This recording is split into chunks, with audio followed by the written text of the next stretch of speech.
This is Storytelling with Puppets, and the story this time is called Jump, and it comes from a book by Fischer.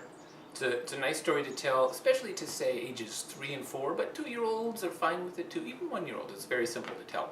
You need just a few puppets. You need a bug, a frog. I'm also using a cat and a dog and a crocodile and a whale. You can do some substitutions in there, but you pretty much need to start, I think, with a bug and a frog, and you have to end with a whale. So here's how it goes. It starts with a bug. I'm a bug, I'm a cute little bug, and I'm sleeping on a rug until I see a frog, and I jump. Oh, missed the bug. Oh well. I'm a frog, I'm a cute little frog.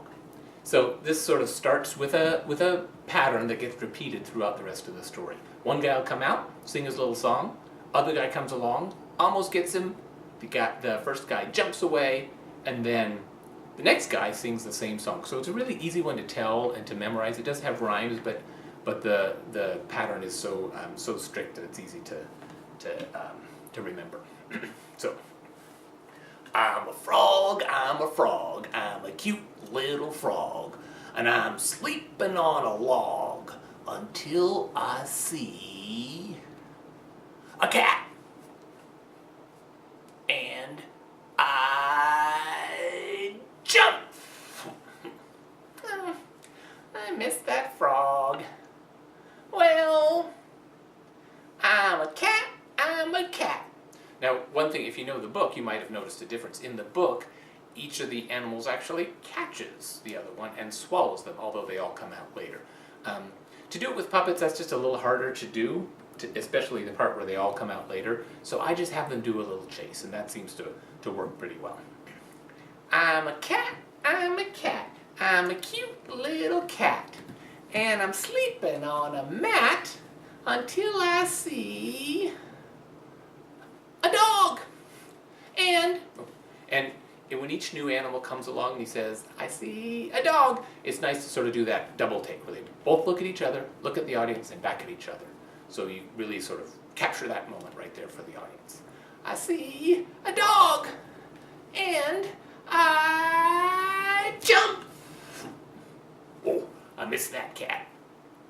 Now with the chase part, it's tempting to make that more of a lively, wild chase, and you can do that if you want. But I think especially with the structure of the rhyme, it works better just to have the chasing animal sort of approach him slowly and anticipate that, and then one big jump off screen. And the jump should be sort of slow, not real fast, so the kids can see it and kind of register it. I missed that cat. I'm a dog, I'm a cute little dog, and I'm sleeping like a hog until I see a croc, and I jump. Well, I missed that dog, but I'm a croc. Now, with this story, I do try to use pretty distinct voices for the animals. They're all saying kind of the same thing, and they don't have a lot to do that's different from each other. So you can have a little fun with making the voices a little more extreme than I sometimes do with stories, just to give them a bit of extra personality. And they can be whatever voices you choose, but there's enough room to play around with them. I'm a croc, and I'm a cute little croc. I'm sleeping on a rock until I see. This is the last one, so I like to draw it out a little bit. Until I see. And everyone's looking at the bag now. Until I see a whale. And I jump.